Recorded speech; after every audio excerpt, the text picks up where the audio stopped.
It started out just like any other day, and then I got a message on Discord.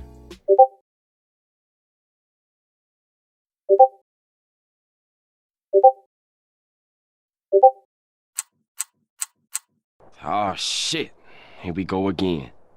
The piece that is being commissioned is of Jesus and the 12 disciples, but instead of Jesus and 12 disciples, it's going to be video game characters from the video game he likes to play.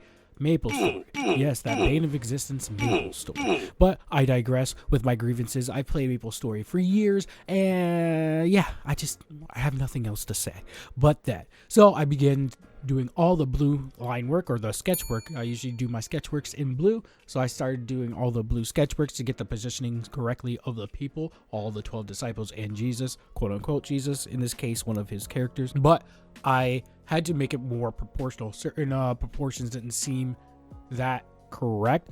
I could be wrong, but maybe it's just due to their baggy clothes. But because they are not all going to have the same clothing or same type of baggy clothing as in the original ones, and they're going to have multiple different outfits, I had to make sure everything looked up and up for the base models. I just made them all unisex models, just gave them no boobs or anything, because again, I didn't know who was going to go where. But once I get that list out, I will be able to, or get the list to me of the names and who's going to go where. Then I could just change their sex to whatever they need to fit for the particular picture or position that they are currently going to be in. So just getting everything done, this line work or groundwork done, so I can go in later and do what I need to do to be able to do what I need to do. You know what I'm saying? I do want to clarify though that these are not NPCs or non-playable characters from MapleStory. These are characters that user generated. So people that actually play the game, these are some of the friends that this individual has on MapleStory and wanted to incorporate them in this piece. 3 weeks later.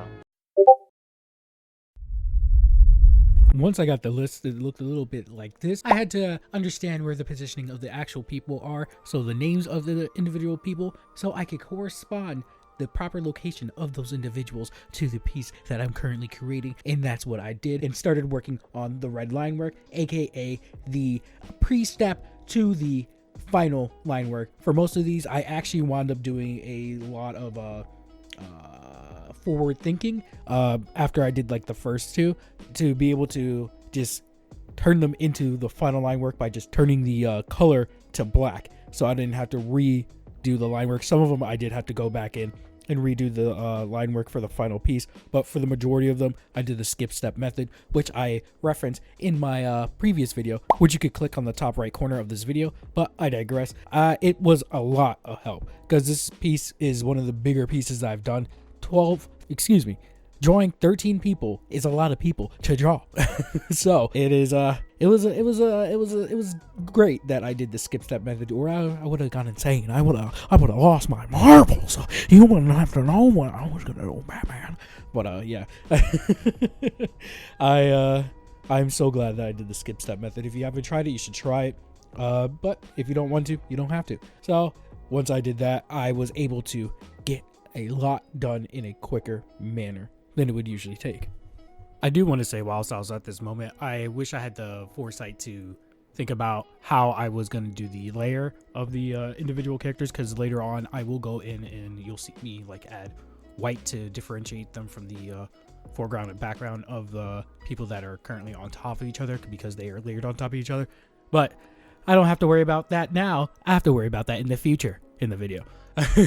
So I think it would have been easier if I didn't do them individually, to be able to just draw them all at once. But if I didn't do them individually, I wouldn't have gotten as detailed of an effect that I was able to accomplish with doing the red line work individually from each other and putting them in their own little separate folders, because I do have to go back in and then edit certain pieces. And if they were all together and all on one unified form or layer, then I would have trouble doing that and have to redraw certain things. So it was a hit and a miss at the same time, but I guess overall a more of a success than a failure in that case. Hey you, yeah you, did you want a piece of art just like in this video that's created by me, Eldon L. Glover, aka Eldon Draws? Then head over to eldondraws.com/commissions or just eldondraws.com and click the commissions tab, and you can custom order a piece to your liking for me to draw for you. You just gotta commission me over at eldondraws.com/commissions once again. Now back to the video. Like I said earlier, I'm really glad that I decided to do the skip step method, because even though I did do it, which enabled me to get the black lines by just transferring over to a darker color, or black rather speaking, than having to redraw it, I did still go back in and redraw certain aspects of it, or just fill in certain aspects of it, because the red line art doesn't necessarily transfer over entirely because it's a brighter color than the black line art would.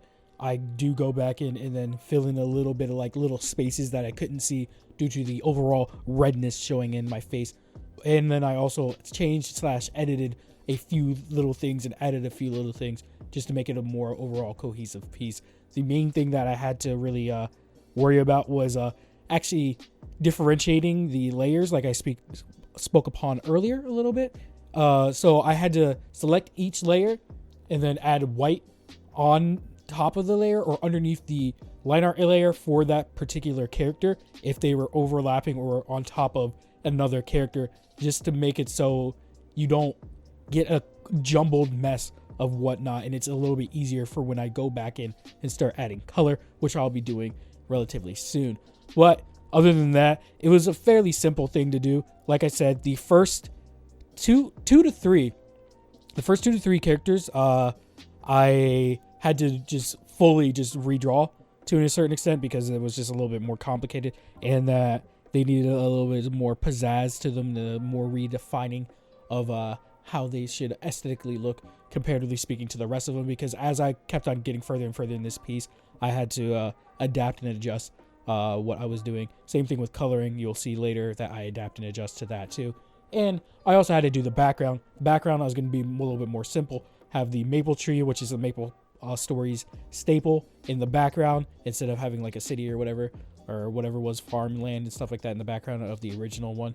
Just have that maple tree there, so it gives it a nice little touch and brings you into the maple life. With all the line art done and out of the way, it is now time to color. So for coloring, I didn't really have a set coloring scheme that I wanted in mind. I just kind of started coloring, and then after a while of coloring a couple of different characters, I found a coloring scheme that I needed or wanted to portray to make the whole piece cohesive, which allowed me to actually get better at coloring in a sense, because I was very experimental with this, because I knew there was a bunch of people that I could just riff off of from draw like in one sitting, and then just go back in and edit the pieces that were previously made that I didn't like to fit the new way I was coloring. And I'm really glad that I did that, because it just added a whole new sense of coloring. I just meshed a bunch of different things that I've seen other people do together, just like how you should do with any type of art, and got into the rhythm of how I wanted to actually color this piece. I also didn't really know what to do for the background, like the wall panelings and stuff like that, so I kind of just did more simplistic things with a texture tone over it for the background, because again, didn't really know what to do for it. Also for like the table, I actually for the longest time forgot the entire food, like all the food that's supposed to be on the table. It's supposed to be the Last Supper, but I forgot the food, so there was no supper. So I had to go back in and add all the food. So I was gonna do like individual food, but I just kind of wanted to get this thing done, and so I did one detailed one, and then just flipped it or like shrunk it a bit so it's not all exactly the same inside the bowls and stuff like that, because the bowls are slightly different and everything too. So it worked out in the end. Can't really complain. It is a shortcut, but it worked out in the end. Saved me a lot of time. I'm really happy with this, how this piece turned out. And here is my live reaction of how it actually all came together, how I was feeling. So you get the feel of what I was actually feeling. I'm finally done. Just sheer excitement and ecstasy in my voice, as you could tell. Now here is the piece you've been waiting for. The money shot, if you will. The final image. I really like how this piece turned out, even though it was a headache to do. All in all, it was an enjoyable headache. So, with that said, hopefully you guys enjoyed this piece, as well as the video. And don't forget to like, comment, subscribe, and I will see you later. Peace. Peace. Bye-bye.